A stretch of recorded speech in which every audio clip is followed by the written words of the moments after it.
One take. One take. This is NBA One Take featuring yours truly, Pretty Boy Lake. This is NBA One Take for your head. NBA One Take for your brain. Coming to you live, Brooklyn, New York's NBA One Take. December 8th, 2022. And for me, it's 4 games for me in the docket. 4 games, baby. And the first game of the night is hometown team, the New York Knicks versus the Atlanta Hawks. Trae Young coming into the Garden. But on some news, drama between him and Nate McMillan. One of the games, he played against the Nuggets and he said he was doing treatment. And Nate McMillan wanted him to participate in shoot around, and he telling he's getting treatment. And Nate said, "Well, you could just not come to the game." He said, "You could just not come to the game," and Trae Young did that. He didn't go to the game.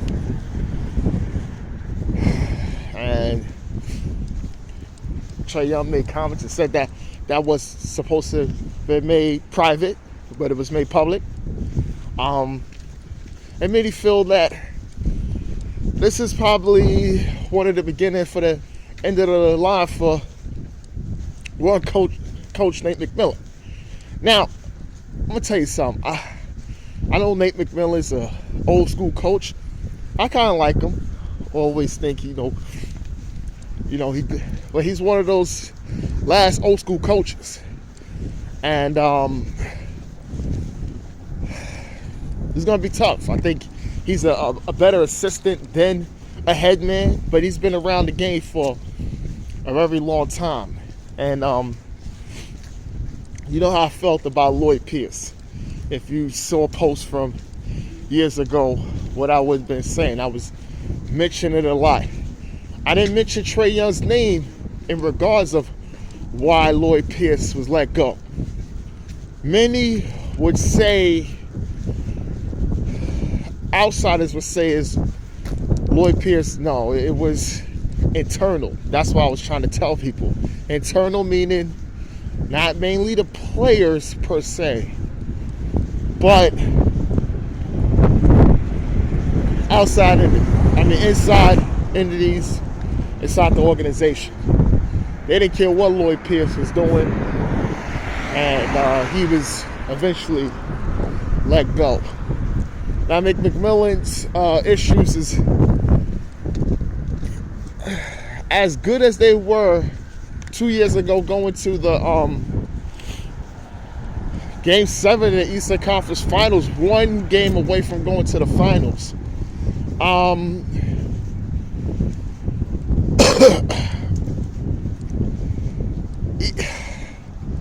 His stance with players is, he wants guys to play hard in the defensive end, and be held accountable. And when guys don't do that, he calls them out and he gets in their face a little bit. And people always say, "Oh, not these today players," and things like that. You just got to know how to talk to them. And this is like a tough one for me, but I hear both sides. But Trae Young should have came to that game. He should have.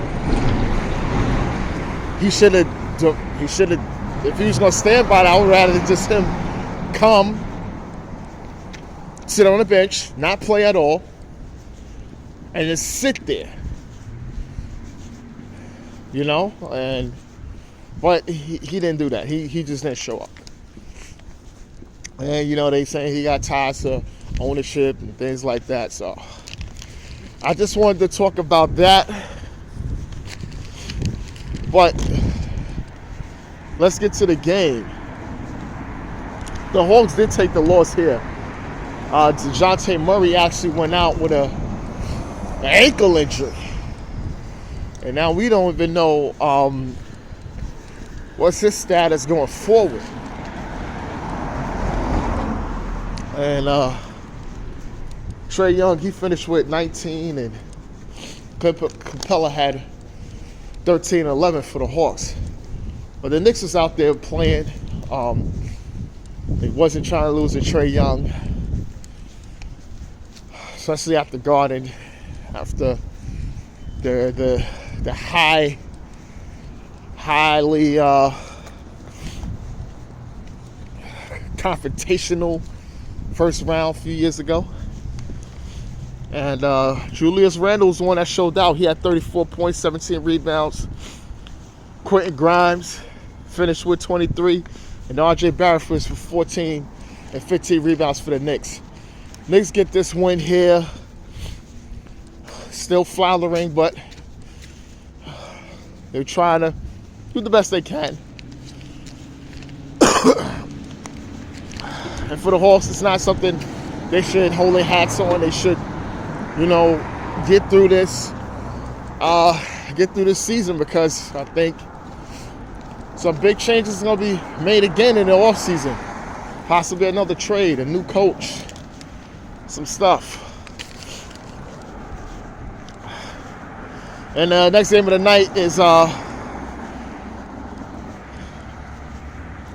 Toronto Raptors versus my LA Lakers.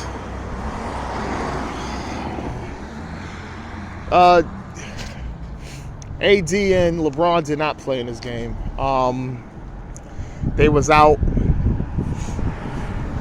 AD flu-like symptoms, and LeBron was taking a rest. And we lose here, and I'm really upset about it. It's a game I think we could have won if we had all our players with us. Well, we did it. And Russell Westbrook finished with 16 and 9. Dennis Schroeder with 18. Thomas Bryant with 16. Damian Jones with 10 points and 10 rebounds. And Kendrick Nunn finished with 15 for my Lakers. And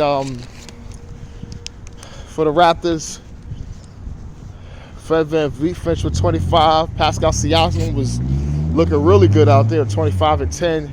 OG Anunoby with 23. Scotty Barnes with 13 and 17 rebounds.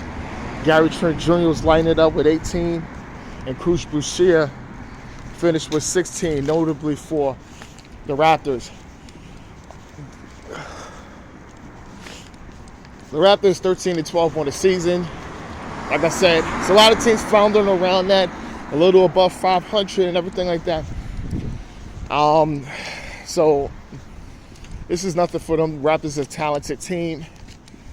I think if we had AD and LeBron, I think we could have won this game.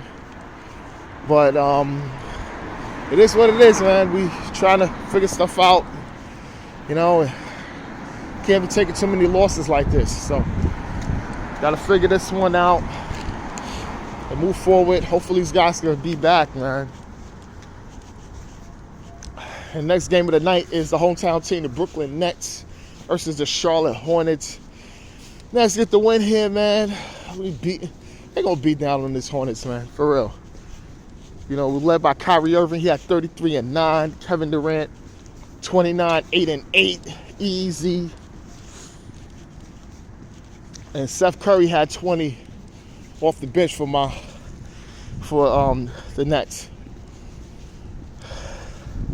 And for the Hornets, Terry Rozier had a great night with 29. Kelly Oubre with 28 and 8. Mason Plumlee had 13 and 11.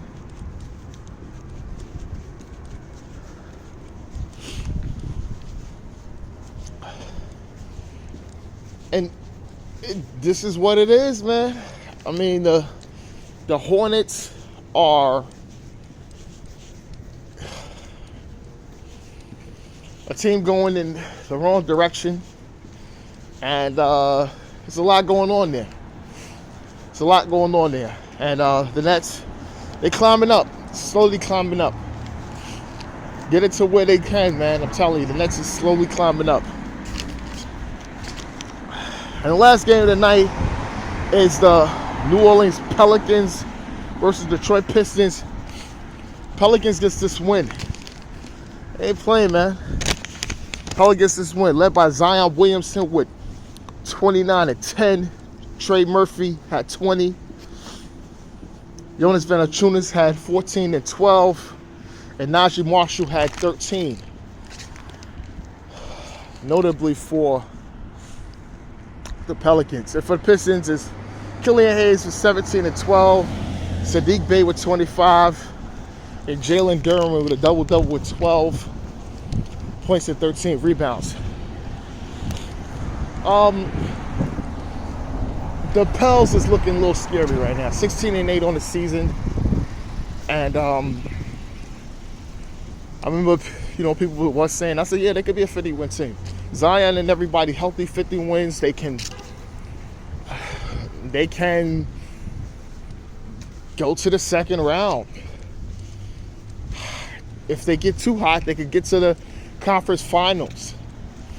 This is not out their realm. I think people need to understand that before they make assumptions. This is not a bull. The Pelicans is really a good team. And because how the West is looking so far, they can be a really, really dangerous team. So keep your eyes on that. But this is NBA One Takes Pretty Boy Laker, and I'm out.